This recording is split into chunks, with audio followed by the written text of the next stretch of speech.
Hello students, welcome to my class. तो आज हम स्टार्ट करेंगे यूनिट 2 का पार्ट सेकंड, जिसमें हमारा टॉपिक है किरचॉफ लॉ। तो किरचॉफ लॉ भी कह सकते हो या किरचॉफ रूल भी बोल सकते हो। तो इसमें हम दो लॉ डिस्कस करेंगे या दो रूल हम इसमें डिस्कस करेंगे। देखिए, हमारा जो फर्स्ट लॉ है या जिसको हम बोलते हैं जंक्शन रूल भी बोलते हैं, ठीक है, या फिर आप किरचॉफ फर्स्ट लॉ भी कह सकते हो या फिर जंक्शन रूल भी कह सकते हैं, जंक्शन लॉ भी आप बोल सकते हो। तो इसमें क्या बताया गया है, जंक्शन का मतलब क्या होता है। जंक्शन मीन्स इकट्ठ, जहाँ पे बहुत सारे लोगों की भीड़ होती है तो उसको हम क्या बोलते हैं, जंक्शन। या फिर हम ये कह सकते हैं जैसे ट्रेन, अब बहुत सारी गाड़ियाँ खड़ी हैं जहाँ पे ट्रेन खड़ी हो, रेलवे स्टेशन है ना, रेलवे स्टेशन को हम क्या बोलते हैं, जंक्शन बोलते हैं ना। जो बड़े बड़े शहर हैं, बड़े बड़े जिले हैं, तो वहाँ पे क्या होते हैं, जो रेलवे स्टेशन होते हैं तो वहाँ पे उनको जंक्शन बनाया जाता है। ठीक है, रेलवे स्टेशन को जंक्शन बनाया जाता है जहाँ पे हर शहर की गाड़ियां आती जाती रहती हैं, है ना। तो उसको क्या बोलते हैं, जंक्शन। जंक्शन मीन इकट्ठ को बोलते हैं।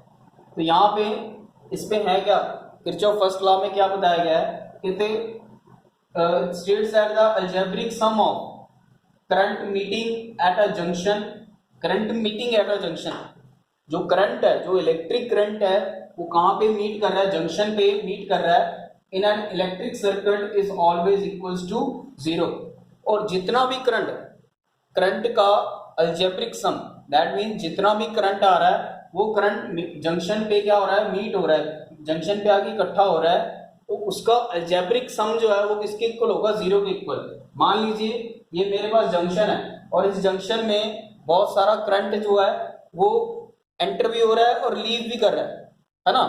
तो यहाँ पे देखिए, यहाँ से इस पाथ से, ये वाले वे से करंट जो है वो एंटर कर रहा है इस जंक्शन की तरफ। यहाँ पे I2 करंट एंटर कर रहा है और यहाँ पे I3 करंट एंटर कर रहा है। तो ये I1, I2 और I3 तीनों देखिए करंट एंटर कर रहे हैं इस जंक्शन में। और यहाँ पे देखिए I4 और I5 ये करंट क्या कर रहे हैं, लीव कर रहे हैं, इस जंक्शन से बाहर निकल के जा रहे हैं। तो जितना भी करंट एंटर कर रहा है, जितना भी करंट एंटर कर रहा है, I1, I2 और I3, ठीक है, और इन सभी का अलजेब्रिक सम, इन सभी का क्या होगा, algebraic sum plus minus of I4। अब यहाँ पे माइनस क्यों लिया है, माइनस इसलिए लिया है क्योंकि यहाँ पे जो करंट I4 है वो जंक्शन से बाहर निकल के जा रहा है। तो बाहर निकल के जाएगा तो इसको नेगेटिव साइन से हम रिप्रेजेंट करेंगे, प्लस माइनस ऑफ I5। तो यहाँ पे I5 जो करंट है वो भी बाहर निकल के जा रहा है। तो इन सभी का अलजेब्रिक सम क्या होगा, इक्वल्स टू 0। अलजेब्रिक सम क्या हो जाएगा, 0 हो जाएगा। ठीक है, तो इसको ऐसे लिखेंगे I1 plus I2 plus I3 plus minus minus I4 plus minus, फिर से यहाँ पे माइनस I5 इक्वल्स टू 0। तो I1 plus I2 plus I3, तो ये I4 और I5 दोनों नेगेटिव के हैं, इसको उधर लेके जाएंगे तो ये दोनों पॉजिटिव के हो जाएंगे, है ना। तो यहाँ पे देखिए, तो इसका मतलब यहाँ पे ये कौन सा है, ये है हमारा इनकमिंग करंट और ये कौन सा है, आउटगोइंग करंट, है ना। तो ये कौन सा है, इनकमिंग करंट और आउटगोइंग करंट। ये इनकमिंग करंट, ये वाला, ये इनकमिंग करंट है और ये आउटगोइंग करंट है। दोनों आपस में क्या हो गए, इक्वल। दोनों का सम जो है, दोनों का अलजेब्रिक सम जो है या दोनों का एडिशन जो है वो एक दूसरे के क्या होएगा, हमेशा इक्वल रहेगा। ठीक है, या फिर हम ये कह सकते हैं सभी का जो अलजेब्रिक सम है वो क्या होगा, 0 के इक्वल। तो इसको हम ऐसे भी लिख सकते हैं, summation I equals to 0। This is Kirchhoff first law. तो नेक्स्ट देखिए हमारे पास Kirchhoff second law. Kirchhoff second law को हम लूप रूल भी बोलते हैं, याद रखिएगा। किरचॉफ सेकंड लॉ को लूप रूल भी बोला जाता है, किरचॉफ सेकंड लॉ भी आप कह सकते हो। तो इसमें क्या बताया गया है, कहते यहाँ पे कहते algebraic sum of changes in potential. किसी भी सर्किट में, इलेक्ट्रिक सर्किट में, हम क्लोज्ड लूप की यहाँ पे बात कर रहे हैं ना, तो क्लोज सर्किट होगा। तो किसी भी इलेक्ट्रिक क्लोज सर्किट में जितना भी पोटेंशियल चेंज होगा, जितना भी पोटेंशियल क्या होगा, चेंज होगा, उस पोटेंशियल का अलजेब्रिक सम क्या होगा, 0 के इक्वल। उस पोटेंशियल का जो अलजेब्रिक सम होगा वो किसके इक्वल होगा, 0 के इक्वल। दैट इज अगर मैथमेटिकली इसको रिप्रेजेंट करें तो कैसे करेंगे, summation delta V is equals to 0। तो डेल्टा वी क्या रिप्रेजेंट कर रहा है, चेंज इन पोटेंशियल को। तो चेंज इन पोटेंशियल का जो अलजेब्रिक सम होगा वो किसके इक्वल होगा, 0 के equal. So this is Kirchhoff second law. ठीक है, व्हीटस्टोन ब्रिज का एक सर्किट डायग्राम आपको दिख रहा होगा, ठीक है, जो मैंने यहाँ पे बनाया है।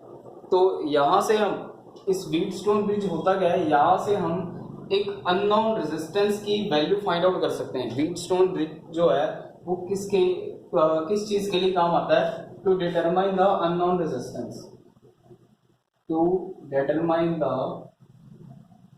Unknown resistance, to determine the value of unknown resistance means कोई unknown resistance की वैल्यू को फाइंड आउट करने के लिए काम आता है ये डिवाइस, ये कंडक्टर। तो सबसे पहले प्रिंसिपल को समझ लीजिए। देखिए प्रिंसिपल क्या कहता है, कहता अगर यहाँ पे जो गैल्वेनोमीटर लगा हुआ है इस सर्किट के अंदर, जो डिवाइस के अंदर जो गैल्वेनोमीटर लगा हुआ है, अगर ये गैल्वेनोमीटर अपनी डिफ्लेक्शन अगर 0 शो कर देता है, अगर गैल्वेनोमीटर अपनी रिफ्लेक्शन 0 शो कर देता है, तो वहां पे हमारा जो ब्रिज है वो क्या हो जाएगा, बैलेंस हो जाएगा। That means if IG is equals to 0 तो ब्रिज क्या हो गया, बैलेंस। तो बैलेंस होने की ये कंडीशन है P upon Q equals to R upon S। ठीक है, तो this is a condition of balance of the Wheatstone bridge. तो यही कंडीशन है व्हीटस्टोन ब्रिज के बैलेंस होने की। ठीक है, तो अभी हम इसका प्रूफ भी करेंगे, ये जो कंडीशन मैंने यहाँ पे आपको बताई है इसका प्रूफ भी हम करेंगे। ठीक है, तो चलिए इसके प्रूफ को स्टार्ट करते हैं।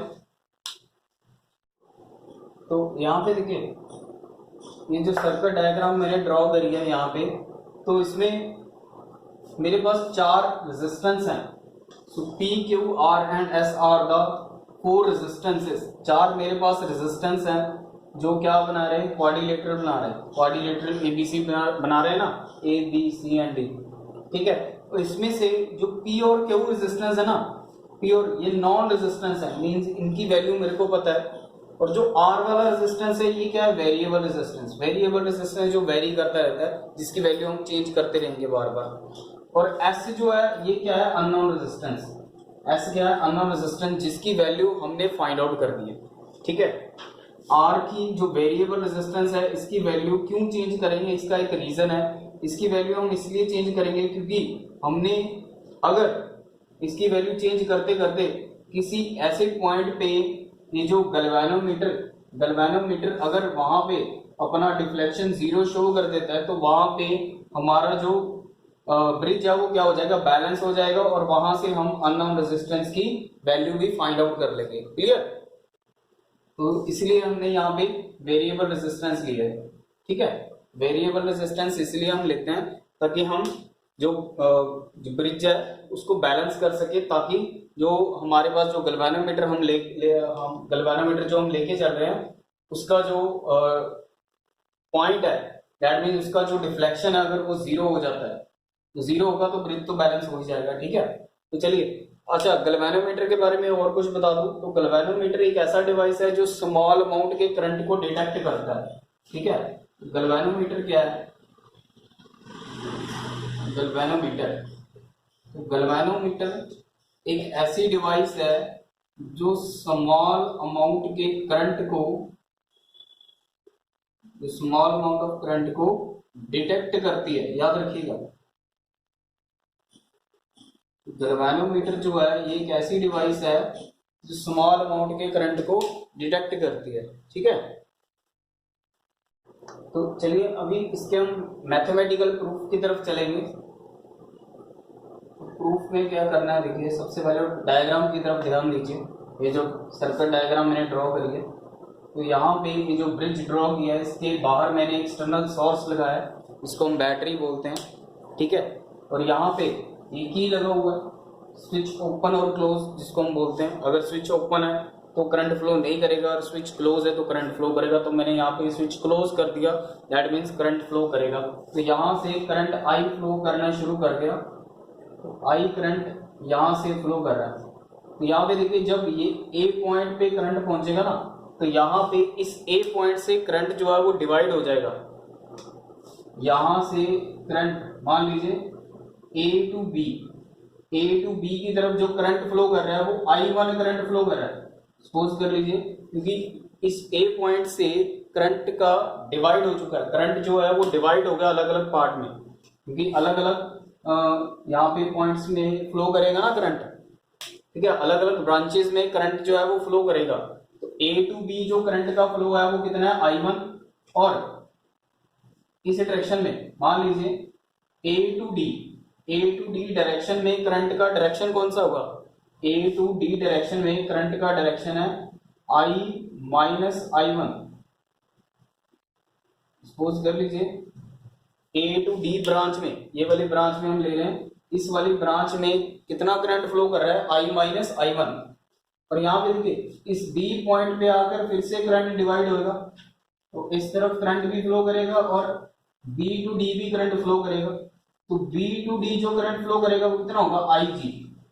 मान लीजिए बी टू डी, इस गैल्वेनोमीटर के पास कितना करंट फ्लो कर गया, IG करंट फ्लो कर गया, और बी टू सी ब्रांच में कितना करंट फ्लो करेगा, I1 माइनस IG, ठीक है, I1 माइनस IG करंट वहां पे फ्लो करेगा, I1 minus IG current B to C branch में फ्लो करेगा, और इस डायरेक्शन में डी टू सी ब्रांच में कितना करंट का डायरेक्शन फ्लो करेगा, कितना करंट का डायरेक्शन होगा, तो यहां पे देखिए IG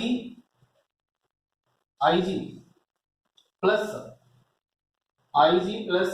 I माइनस I1, ये देखिए क्योंकि यहाँ पे ए टू डी ये करंट कितना आ रहा है I माइनस I1 आ रहा है ना, तो I minus I1 plus IG इतना करंट फ्लो करेगा, ठीक है, I1 minus IG plus I1 minus I minus I1, और साथ में ये IG भी ऐड हो जाएगा इसमें, इस वाली डायरेक्शन में, इस वाली ब्रांच में, D टू C ब्रांच में, ठीक है। तो ये सभी चीजें आपको पता होनी चाहिए, अगर ये क्लियर होंगी तभी हम यहाँ पे ब्रिज बैलेंस का जो कंडीशन है उसको प्रूव कर पाएंगे। तो चलिए अब यहाँ पे हम अप्लाई करेंगे केवीएल लॉ। तो अप्लाई केवीएल लॉ, तो यहाँ पे हम लूप कंसीडर करेंगे। तो मेरे पास यहाँ पे दो लूप हैं, तो मैं सबसे पहले लूंगा apply KVL law on loop, KVL law on loop A B D ए।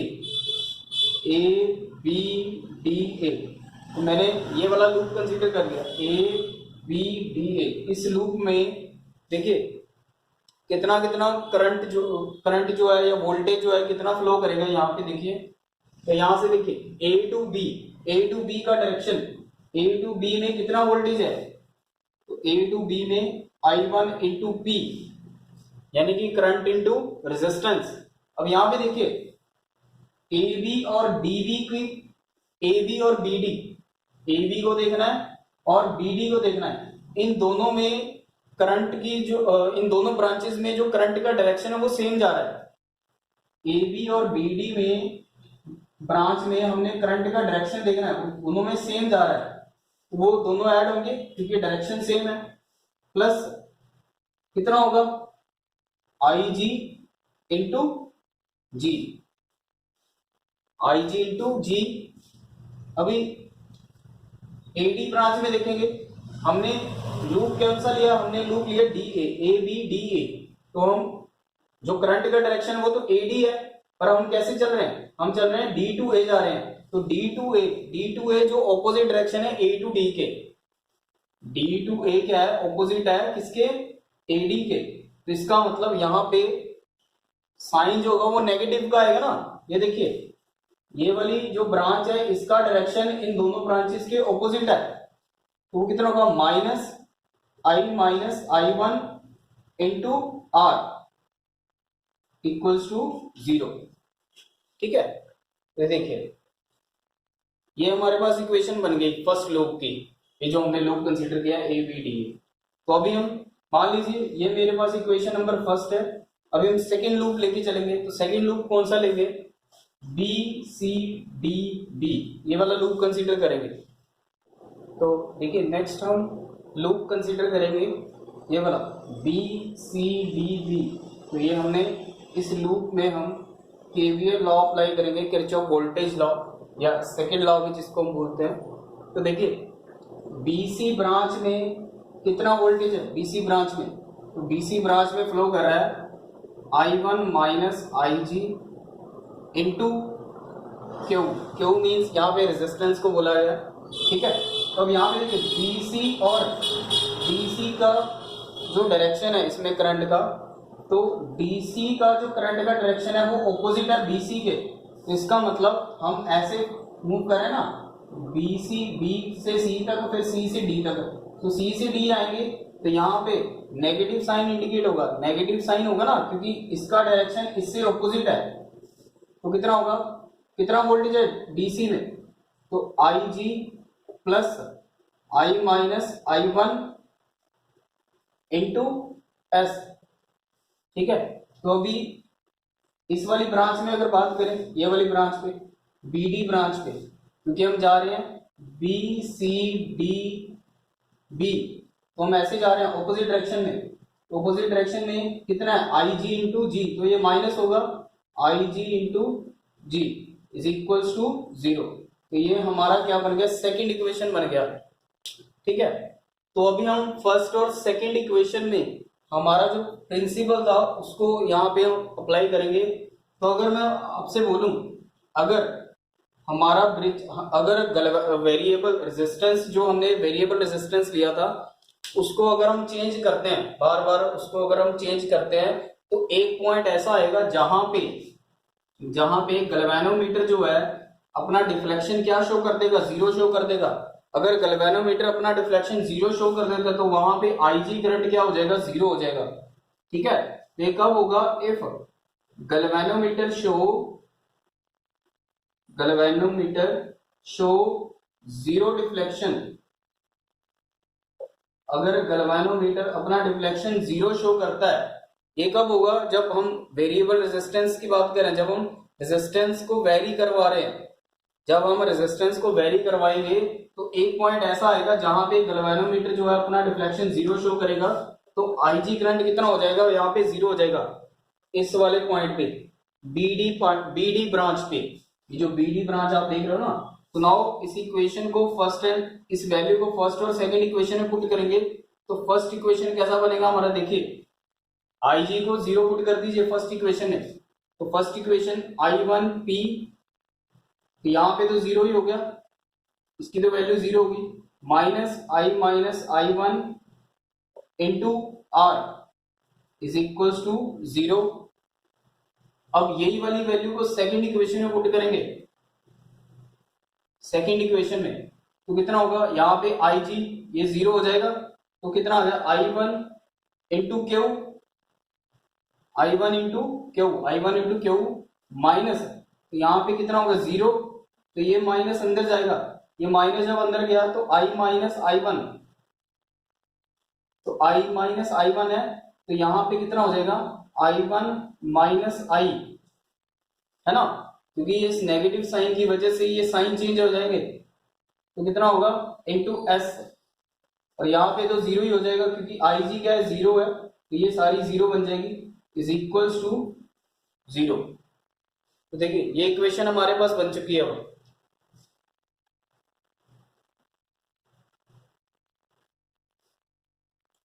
ठीक है। तो चाहे तो आप इसको, अगर आपने ये साइन यहाँ पे चेंज नहीं करेंगे तो आप इसको ऐसे भी लिख सकते हो, इसको ऐसे ही रहने दीजिए, हम माइनस साइन को अंदर नहीं लेके जाते, बाहर ही रखेंगे, माइनस साइन को बाहर रख लिया तो I माइनस I1 ही रहेगा इसमें, ठीक है। तो भी मान लीजिए ये इक्वेशन थर्ड हो गई और ये इक्वेशन फोर्थ, ठीक है। तो अभी इसको कैसे लिखेंगे थर्ड और फोर्थ इक्वेशन को, तो यहाँ पे देखिए थर्ड और फोर्थ इक्वेशन को, ये थर्ड इक्वेशन है, थर्ड इक्वेशन को इस वाली वैल्यू को उधर लेके जाएंगे तो ये पॉजिटिव बन जाएगी, प्लस में आ जाएगी ना इस साइड में आके, और ये वैल्यू फोर्थ इक्वेशन में देखिए इस वाली क्वांटिटी को उधर लेके जाएंगे तो ये भी इस साइड में आके पॉजिटिव बन जाएगी, तो फिर से 2 इक्वेशन हमारे पास बनेगी। तो अब इन दोनों इक्वेशंस को, मान लीजिए ये फिफ्थ इक्वेशन हो गई और ये सिक्स्थ इक्वेशन, अब फिफ्थ और सिक्स्थ इक्वेशन को दोनों को डिवाइड कर दीजिए। तो जब हम डिवाइड करेंगे तो यहीं पे मैं स्टेप कर रहा हूँ, तो इसको डिवाइड कर दिया, सपोज यहाँ पे मैंने इसको डिवाइड कर दिया, तो जब फिफ्थ और सिक्स्थ इक्वेशन को डिवाइड करेंगे तो क्या बनेगा, I1 के साथ I1 डिडक्ट हो जाएगा, ये वाली इक्वेशन के साथ ये वाली इक्वेशन कैंसिल, यानी कि इस वाली वैल्यू के साथ ये वाली वैल्यू कैंसिल हो जाएगी। तो कितना आ गया result, P upon Q equals to R upon S। ये देखिए यहाँ पे यही रिजल्ट हमने प्रूव करा था, हेंस प्रूव्ड। तो इसका मतलब हमारा जो ब्रिज है वो क्या हो गया, बैलेंस, हेंस प्रूव। तो इसका मतलब हम यहाँ पे ये बोल सकते हैं कि हमारा जो ब्रिज है वो क्या हो चुका है, बैलेंस हो चुका है। ठीक है, मैं मीटर ब्रिज या फिर इसको स्लाइड वायर ब्रिज भी बोला जाता है, चाहे तो आप इसको मीटर ब्रिज भी बोल सकते हो या फिर स्लाइड वायर ब्रिज भी कह सकते हो। देखो कहते हैं जो मीटर ब्रिज है ना, यहाँ पे मैंने इसका सर्किट डायग्राम कुछ ऐसे बनाया, ये रियल में भी देखने में ऐसा ही बनना, ऐसे ही होता है। अगर आप लैब में जाओगे ना तो वहां पे भी आपको इसका जो स्ट्रक्चर है, मीन इसका जो डिवाइस है वो कुछ ऐसे ही देखने को मिलेगा वहां पे। ठीक है, तो इसमें होता क्या है, देखिए सबसे पहले तो जान लीजिए है क्या। कहते हैं ये स्लाइड वायर जो मीटर ब्रिज है ना, ये यूज होता है अननोन रेजिस्टेंस को फाइंड आउट, अननोन रेजिस्टेंस की वैल्यू को फाइंड आउट करने के लिए ये यूज किया जाता है स्लाइड वायर ब्रिज। और यहाँ पे जो अननोन रेजिस्टेंस है वो ये वाला एक्स जो है ना, ये अननोन रेजिस्टेंस है और इसी की वैल्यू को फाइंड आउट करने के लिए ये यूज किया जाता है। ठीक है, और यहाँ पे देखिए ये किस प्रिंसिपल के ऊपर ये काम करता है, ये काम करता है व्हीटस्टोन ब्रिज के प्रिंसिपल के ऊपर। व्हीटस्टोन ब्रिज का जो प्रिंसिपल था ना, उसी के ऊपर ये काम करता है। तो व्हीटस्टोन ब्रिज क्या था, व्हीटस्टोन ब्रिज ये था, अगर गैल्वेनोमीटर अपना डिफ्लेक्शन 0 शो करता है तो वहां पे हमारा जो ब्रिज है ये बैलेंस हो जाता है, और जब ब्रिज बैलेंस हो गया तो वहां से हम इस अननोन रेजिस्टेंस की वैल्यू फाइंड आउट कर लेंगे। तो वही प्रिंसिपल हम यहाँ पे यूज करेंगे।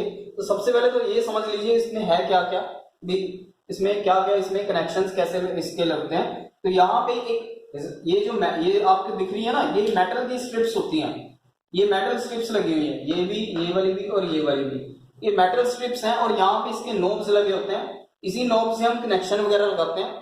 तो क्या करना है, एक रेजिस्टेंस वायर लेनी है जिसका रेजिस्टेंस हमको नहीं पता, उसको यहाँ से कनेक्ट कर देना है। एक एंड इस तरफ कनेक्ट करना है, दूसरा एंड इस तरफ कनेक्ट करना है। और यहाँ पे ये वाला जो एंड आपको दिख रहा है ना, इस एंड का यहाँ पे हमने गैल्वेनोमीटर लेना है और गैल्वेनोमीटर का एक एंड इस नोब के साथ कनेक्ट कर देना है और दूसरा एंड गैल्वेनोमीटर का जॉकी के साथ कनेक्ट करना है। अब जॉकी जो है ये एक पेन की तरह होती है। तो इससे क्या होता है, जब हम जॉकी को, यहाँ पे एक वायर लगी होती है, एक वायर लगी होती है, ये वायर होती है अलॉय। अलॉय कौन सा यूज कर रहे हैं, अलॉय यूज कर रहे हैं कॉन्स्टेंन और मैंगनन का, याद रखना कॉन्स्टेंन और मैंगनन का हम यहाँ पे यूज कर रहे हैं। चाहे तो आप कॉन्स्टेंन यूज कर लो या फिर मैंगनन का वायर। अच्छा, ये वायर ही क्यों यूज करते हैं, ये वायर हम इसलिए यूज करते हैं क्योंकि इसका, इस अलॉय का जो वायर, ये अलॉय है जो, इसका ना टेम्परेचर कोफिशिएंट ऑफ रेजिस्टेंस 0 होता है, वेरी लो होता है, 0 नहीं बोलना, वेरी लो, जिसके वजह से इसमें जितना भी करंट फ्लो करता जाएगा ये वायर कभी डिस्ट्रॉय नहीं होगी, टूटेगी नहीं। तो इसलिए हम इसी टाइप का अलॉय वायर यूज करते हैं। उसके बाद यहाँ पे एक रेजिस्टेंस बॉक्स लगा होता है या फिर जिसको आप वेरिएबल रेजिस्टेंस भी बोलते हो। ठीक है, रेजिस्टेंस बॉक्स यहाँ पे लगा देते हैं। फिर उसके बाद यहाँ पे इस वायर के नीचे ना एक स्केल लगा होता है जिसको मीटर स्केल बोलते हैं। मीटर स्केल आपको पता ही है, मीटर स्केल में कितने होते हैं, 100 सेंटीमीटर होता है वो। ठीक है, तो उसके अकॉर्डिंग इस वायर की लेंथ भी कितनी होगी, 100 सेंटीमीटर ही होगी। देखिए ये काम कैसे करता है। तो यहाँ पे ना एक वोल्टेज बैटरी लगी हुई है, अगर बैटरी होगी तभी उसमें करंट फ्लो करेगा, है ना, तभी हमको पता लगेगा ना करंट उसमें फ्लो हो रहा है या नहीं। और ये हम कहाँ से चेक करते हैं, ये गैल्वेनोमीटर के थ्रू चेक करते हैं। अगर हम जॉकी को इस वायर के ऊपर लेफ्ट साइड हम स्लाइड करवाते हैं तो एक गैल्वेनोमीटर अपनी रिफ्लेक्शन लेफ्ट साइड शो करेगा। अगर जॉकी को इस वायर के ऊपर राइट साइड हम स्लाइड करवाते हैं, मूव करवाते हैं, तो गैल्वेनोमीटर जो है वो राइट साइड अपनी रिफ्लेक्शन शो करेगा। ठीक है, तो इससे हमको ये पता लगेगा कि गैल्वेनोमीटर हमारा सही है और वायर के और इस सर्किट के अंदर करंट फ्लो हो रहा है। ठीक है, अभी यहाँ पे क्या करना है, यहाँ पे देखिए इस तरफ क्या है पॉजिटिव टर्मिनल और इस तरफ क्या है नेगेटिव टर्मिनल, क्योंकि हमको पता है current is flowing from positive to negative terminal और ऑब्वियसली है वोल्टेज भी हमेशा पॉजिटिव टू नेगेटिव टर्मिनल की तरफ फ्लो करता है। तो यहां से जब जॉकी को इस ए पॉइंट से जब हम स्लाइड करवाएंगे वायर के ऊपर, तो यहां से क्या होगा, जब जॉकी को मूव करवाएंगे तो यहां से पोटेंशियल क्या हो रहा है, ड्रॉप हो रहा है, पोटेंशियल ड्रॉप हो रहा है, याद रखना पोटेंशियल क्या हो रहा है यहां से ड्रॉप, और पोटेंशियल ड्रॉप होगा तो यहां से जब हम इस जॉकी को उस वायर के ऊपर ऐसे स्लाइड करवा रहे हैं ना, तो स्लाइड करवाते करवाते मान लीजिए इस पॉइंट पर आ गए, और इस पॉइंट पे आके इस गैल्वेनोमीटर ने अपनी डिफ्लेक्शन क्या कर दी, जीरो शो कर दी। अगर जहां पे गैल्वेनोमीटर ने अपनी डिफ्लेक्शन इस पॉइंट के ऊपर जीरो शो कर दी, तो वहां पे हमारा ब्रिज क्या हो जाएगा, बैलेंस हो जाएगा। ब्रिज क्या हो जाएगा, बैलेंस। अगर ब्रिज बैलेंस हो गया तो इसका मतलब P upon Q equal to R upon S. तो मान लीजिए अब यहाँ पे मेरे को एक्यूरेट कोई वैल्यू तो पता नहीं है, मैं यहाँ पे ये कह सकता हूँ कि यहाँ पे 45 वैल्यू 50 वैल्यू है, तो मान लीजिए यहाँ से यहाँ तक उसकी लेंथ कितनी आ गई, एल आ गई, तो रिमेनिंग लेंथ कितनी रहेगी, 100 माइनस एल रहेगी। रिमेनिंग लेंथ मेरे पास कितनी बच गई, 100 माइनस एल। तो अभी क्या करना है, डिफ्लेक्शन जीरो शो हुई थी तो ब्रिज को बैलेंस कर दिया जाए, P अपॉन क्यू यानी कि x upon R equal to R upon S means L upon 100 minus L. तो हमने क्या करना था, इसमें अननोन रेजिस्टेंस की वैल्यू फाइंड आउट करनी थी, तो इस एक्सप्रेशन से अननोन रेजिस्टेंस की वैल्यू ये आ गई, x is equal to R into L upon 100 minus L. तो यहां से इस एक्सप्रेशन के जरिए हम अननोन रेजिस्टेंस की वैल्यू फाइंड आउट कर सकते हैं। ठीक है, पोटेंशियोमीटर हमारा टॉपिक का नाम है पोटेंशियोमीटर। देखिए पोटेंशियोमीटर एक ऐसी डिवाइस है जिस डिवाइस से हम ईएमएफ को फाइंड आउट कर सकते हैं। EMF means small amount of voltage, EMF को फाइंड आउट कर सकते हैं। दो ईएमएफ का हम कंपैरिजन भी कर सकते हैं, यहां से means comparison of two EMF, यानी कि दो ईएमएफ की रेशियो को हम फाइंड आउट कर सकते हैं। ठीक है, पहली एप्लीकेशन तो ये है, इसमें तीन एप्लीकेशन इसमें इन्वॉल्व हैं। ठीक है, एक तो हम इसका ईएमएफ फाइंड आउट कर सकते हैं, दूसरे नंबर पे कंपैरिजन ईएमएफ का रेशियो फाइंड आउट कर सकते हैं, और तीसरे नंबर पे इंटरनल रेजिस्टेंस स्मॉल आर की वैल्यू भी हम फाइंड आउट कर सकते हैं।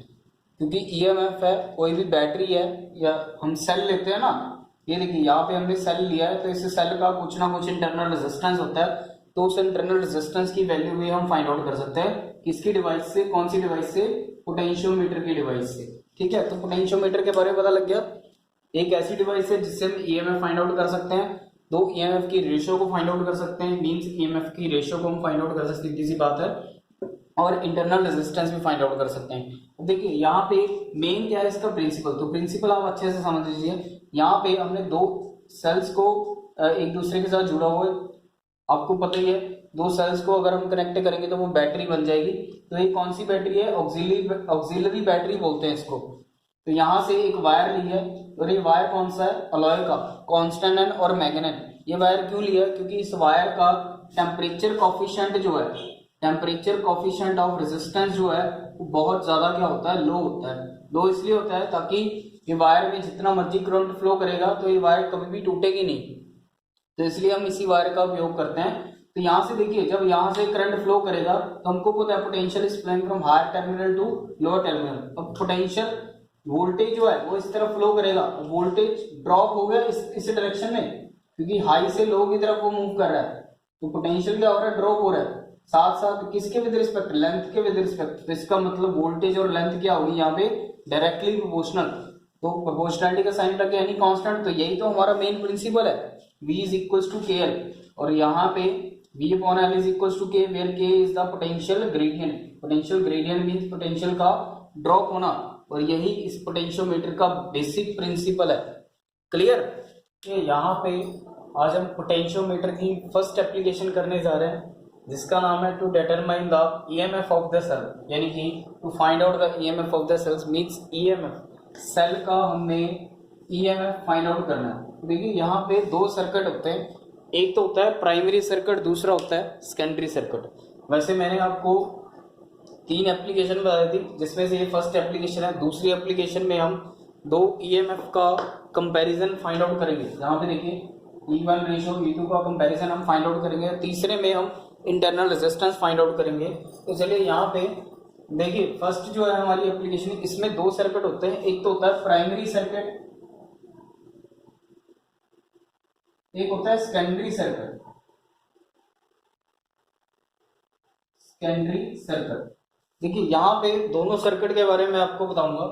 यहाँ पे देखिए सबसे पहले यहाँ पे ये वायर लगी हुई है, इस वायर के बारे में मैंने आपको पहले ही बता दिया था। ये वायर किस मटेरियल की है, कॉन्स्टेंन और मैंगनीज का, या फिर कॉन्स्टेंन या फिर मैंगनीज का यहाँ पे वायर लिया है, और मेटेलिक अलॉय है ये, उसका वायर हमने यहाँ पे लिया है। क्यों लिया है? क्योंकि इसका जो टेम्परेचर कोफिशिएंट ऑफ रेजिस्टेंस है वो क्या होता है, बहुत ज्यादा लो।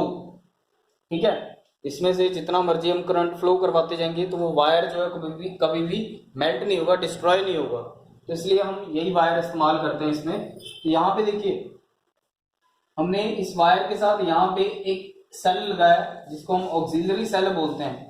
ये वो सेल है जिसका ईएमएफ हमने फाइंड आउट नहीं करना।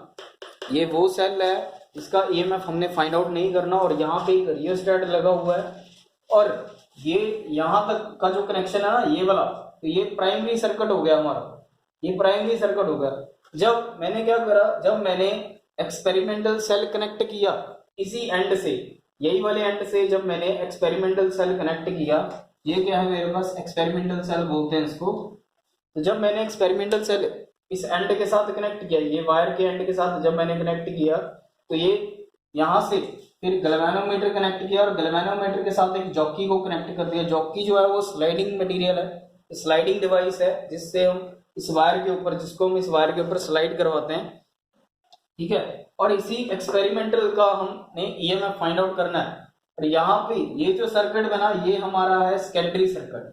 ठीक है, याद रखिएगा, ये नीचे वाला जो है ये सेकेंडरी सर्किट है, और ये ऊपर वाला जो है वो प्राइमरी सर्किट है।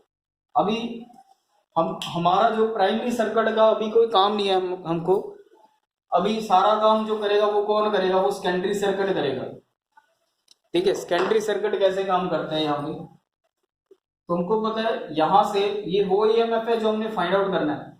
अब यहाँ से करंट ने फ्लो करना स्टार्ट किया। अब हमको पता है यहाँ से पोटेंशियल जो है वो ड्रॉप होता है। कितना पोटेंशियल ड्रॉप होगा, यहाँ से ए से बी तक जाते वक्त, ए से बी तक, बी की तरफ जा रहा है तो कितना पोटेंशियल ड्रॉप होगा, K into L potential drop होगा ना, according to the principle of potentiometer हमने करा हुआ है।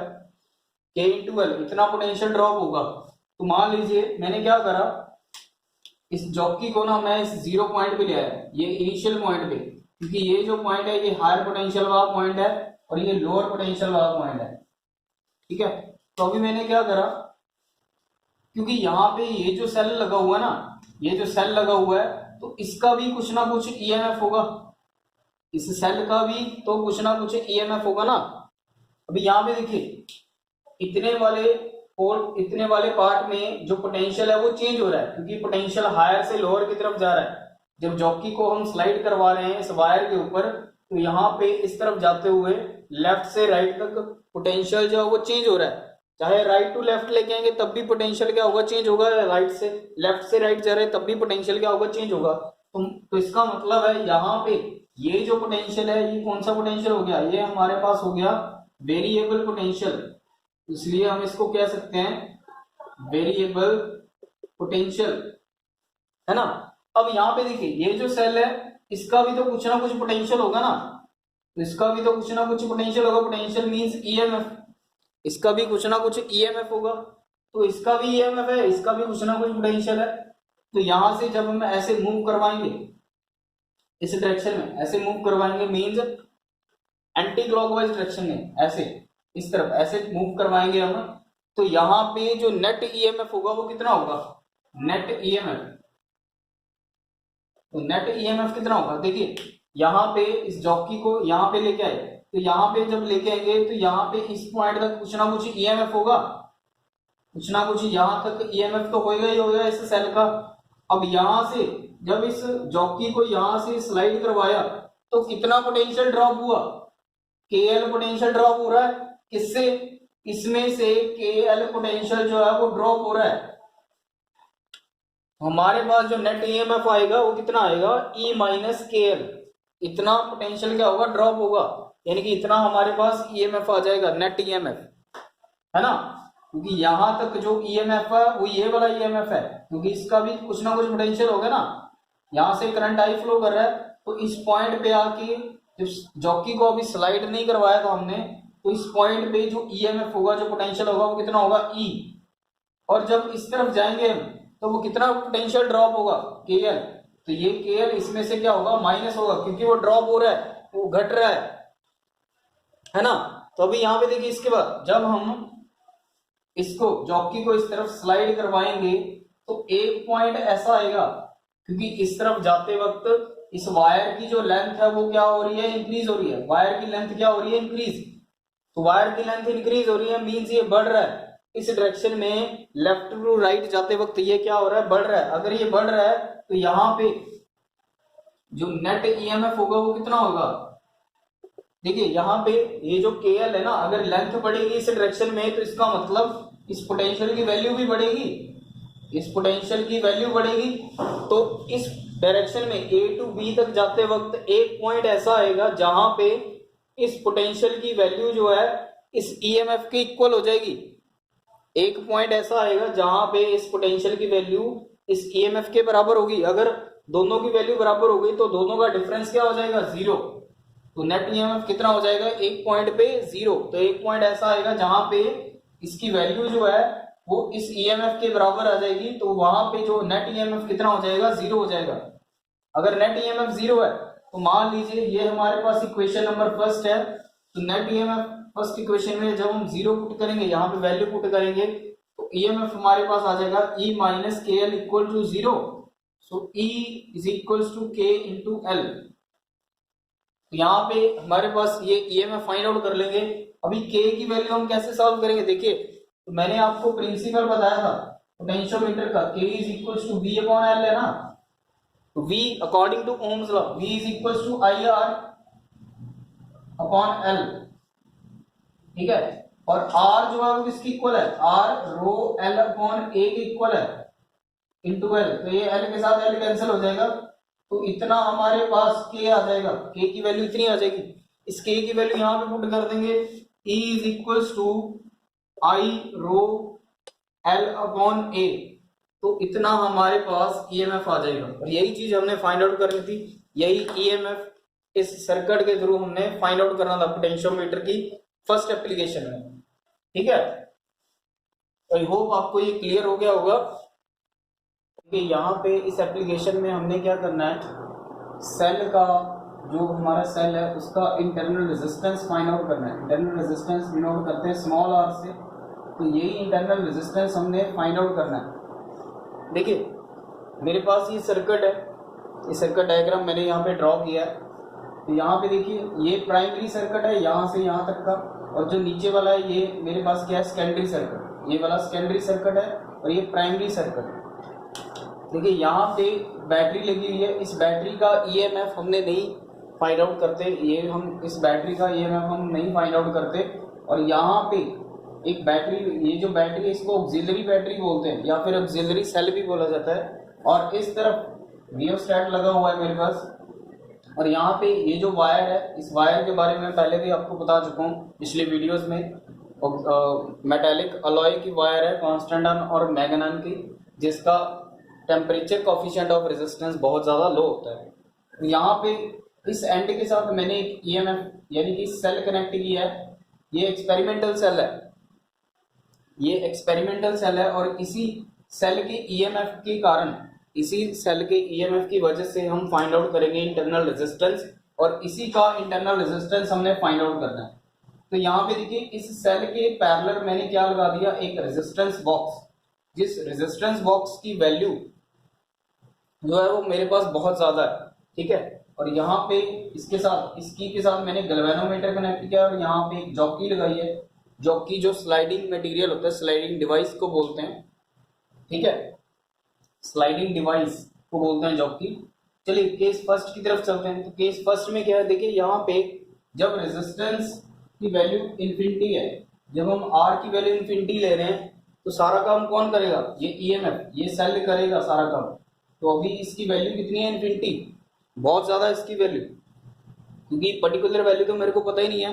तो जिसकी वजह से जब हम इस जॉकी को इस मेटेलिक वायर के ऊपर हम स्लाइड करवाएंगे, तो यहाँ पे कितना पोटेंशियल ड्रॉप होगा, पोटेंशियल ड्रॉप होगा K इंटू L1।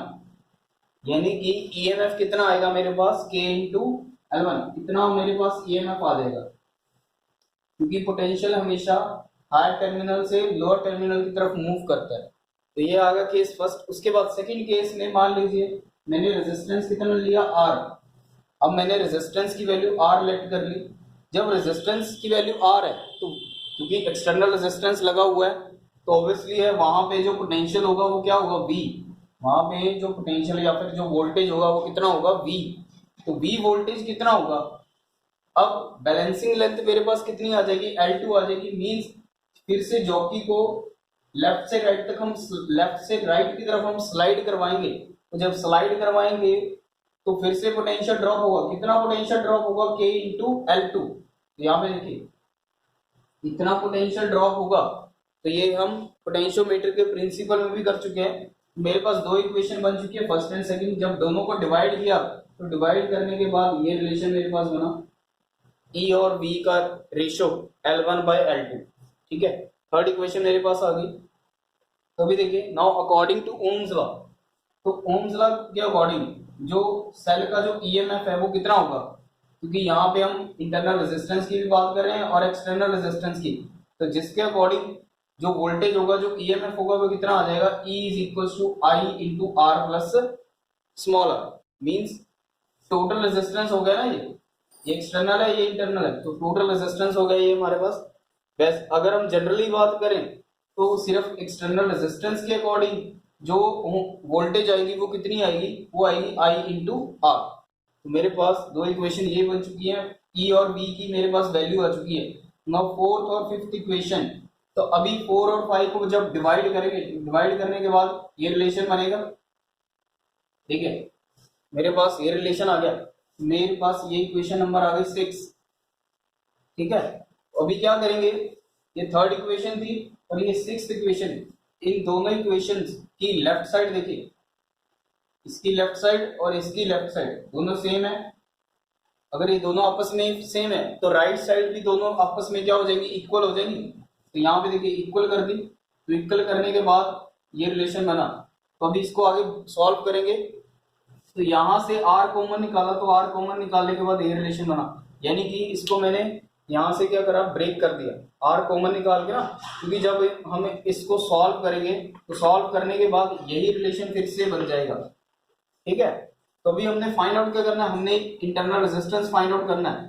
तो इंटरनल रेजिस्टेंस फाइंड आउट करने के लिए ये 1 उधर ले जाएंगे, 1 उधर जाके माइनस हो जाएगा। तो फिर क्या करना है, एलसीएम वगैरह लेंगे, तो L1 minus L2 upon L2, ये R जो उधर जाके क्रॉस मल्टीप्लाई कर देंगे, और यही हमने फाइंड आउट करना था। यहाँ पे हमारे पास इंटरनल रेजिस्टेंस आ जाएगा ये वाले सेल का, इसी एक्सपेरिमेंटल सेल का हमने इंटरनल रेजिस्टेंस फाइंड आउट करना था, तो वो हम कर चुके हैं। ठीक है, आई होप आपको ये क्लियर हो गया होगा, बहुत इंपॉर्टेंट है और एग्जाम में कई बार पूछा जा चुका है ये एप्लीकेशन।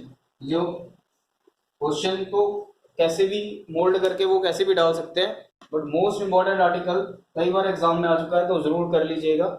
ठीक है।